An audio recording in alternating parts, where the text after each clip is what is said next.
Everybody can relax, I found the car. Needs some suspension work and shocks, brake pads, lining, steering box, transmission, rear end. Here's your look at the Jada Toys Hollywood Rides. This is the Ghostbusters Ecto-1.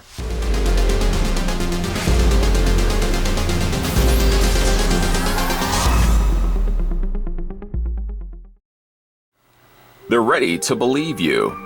Jada Toys have now added the Ghostbusters Sweet Ride, the Ecto-1, to their ongoing releases of their die-cast medals under the banner of the Hollywood Rides.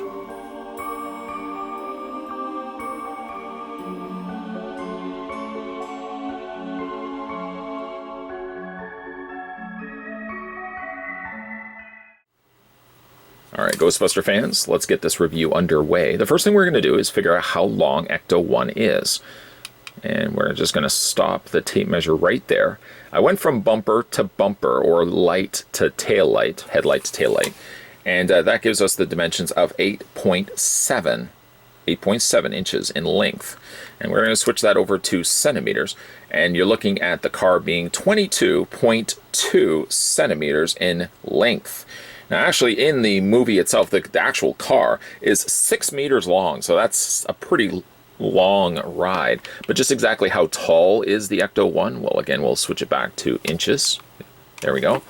And I'm going to take it right to the very top of that white and red cylinder, which they don't really even explain what these things do in the film, but my guess is that is probably some sort of signal enhancer, probably like a little satellite.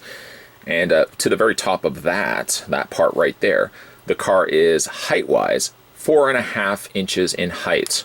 And that in centimeters works out once again to be 11.4 centimeters high.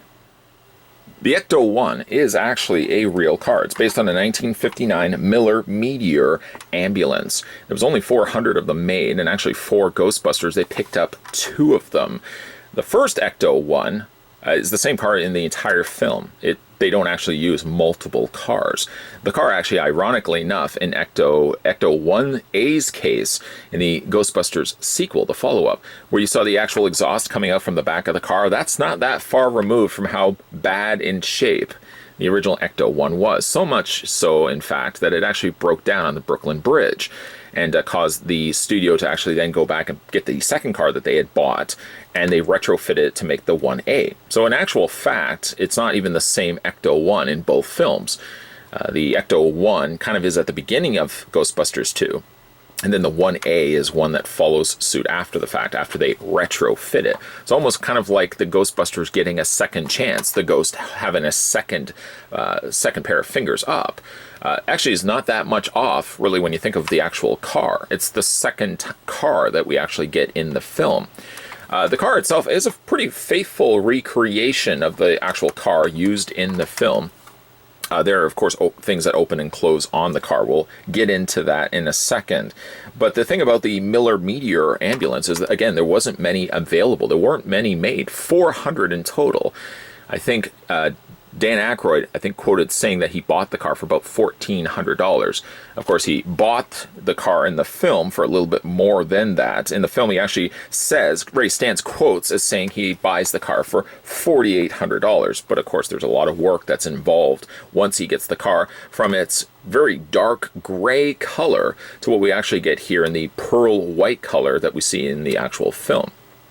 Actually, in the original concept, Dan Aykroyd had proposed to even have the car be haunted or have supernatural qualities. He wanted to keep the car relatively dark with really spooky colored lighting to it, but they realized most of the film, the car would be shot in night scenes, and of course that wouldn't let the car stand out very well, so they ended up going with, like I said, the bright colors that we know and love to this day. Of course, things on the Ecto-1, as famous in the movie, you've got the Ghostbusters logo there on the side. It's located on both sides of the door.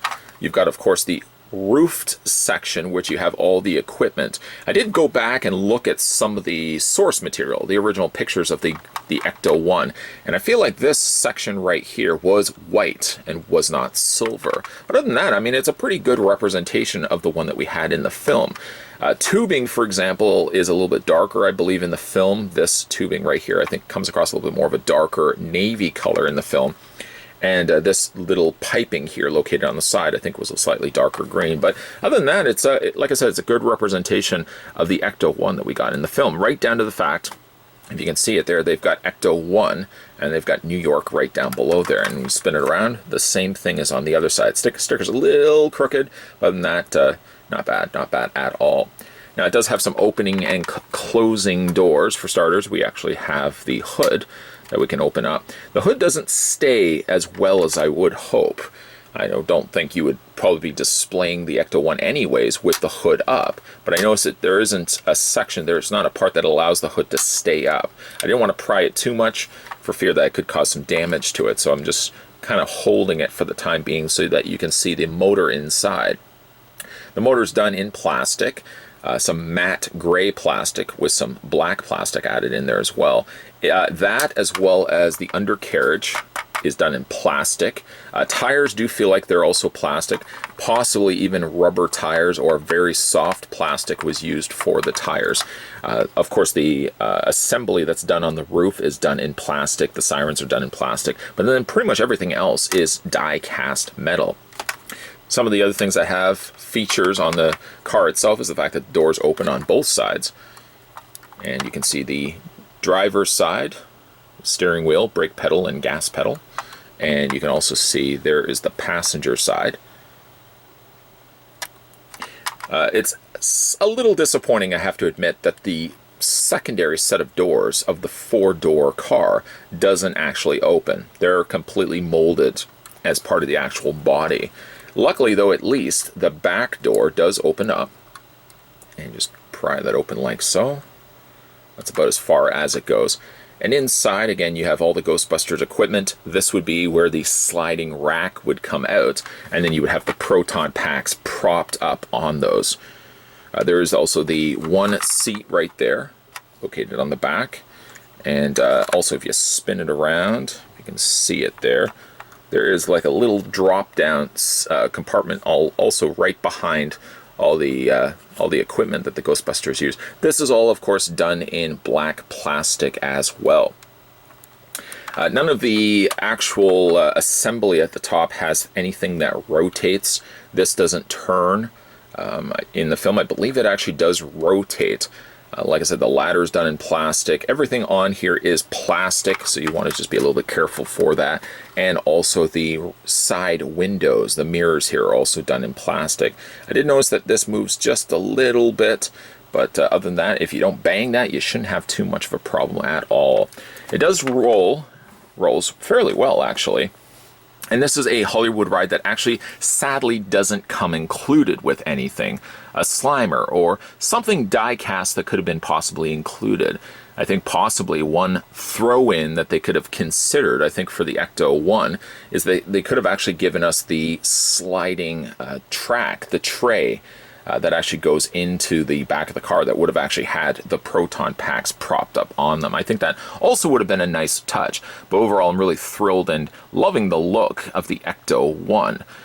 Possibly, as of course in the sequel we get ourselves a brand new car, possibly I would hope the folks over at Jada Toys are already considering giving us the much needed Ecto-1A, which would be of course an upgrade to the original Ecto-1 seen in the original Ghostbusters. With news finally being announced that we're going to be getting ourselves a Ghostbusters 3, and I believe production is going to be starting for that film pretty soon. I'm pretty thrilled for the fact that we're getting yet another Ghostbusters film. Long overdue, unfortunately. We were tied over with the fact that we had the Ghostbusters video game, which many of the actors have claimed, including Bill Murray, that sort of is the tie-in. That was the supposed third act for the Ghostbusters trilogy, but now we, of course, are getting a true Ghostbusters 3 film. And even though, sadly, we won't be getting Harold Ramis, of course, reprising his role of Egon Spangler with his passing, unfortunately, it is nice to see that we're going to be getting the original cast back. And, of course, we're going to be reprising and picking up where the Ghostbusters have left off. I don't think they're also going to be retrofitting the original Ecto-1. Even though pictures, funny enough, are depicting that the car being left in the state that it was actually left in the state of the original Ecto-1, and not as the Ecto-1A. I don't know if that's a continuity error, Or simply they're going to be explaining in the movie why all of a sudden all the retrofit done to the 1A was completely dismissed, and we're going to be going back to the original Ecto-1 for the Ghostbusters 3 film. Still, though, it's a nice representation, the one that Jada Toys produced, that is. I like the fact that the front doors do open. Sad a bit that all 4 doors don't open, but at least the back door, the back compartment door, does open up. And then again, that's where the Ghostbuster proton packs would be housed. Possibly, we may see ourselves a Hollywood Rides Ecto-1A, fingers crossed, that Jada Toys sees the potential and want to continue these Hollywood rides. If they want to continue this ride, this is definitely a journey I want to be a part of. If you manage to pick up this one for yourself, most definitely let me know down below in the comments section what you guys think of the new Jada Toys Hollywood Rides Ghostbusters Ecto-1. Or, based on this review, and this review alone, let me know in the comments section what you guys think of this and if you would pick it up for yourself. We're going to be having a look at a whole bunch of Hollywood rides in upcoming video reviews, so stay tuned for that. Make sure you hit that subscribe button now and turn on that bell notification so that when future videos are coming onto this channel, you'll never miss out. As always, guys, thanks for watching, and I'll see you guys next time.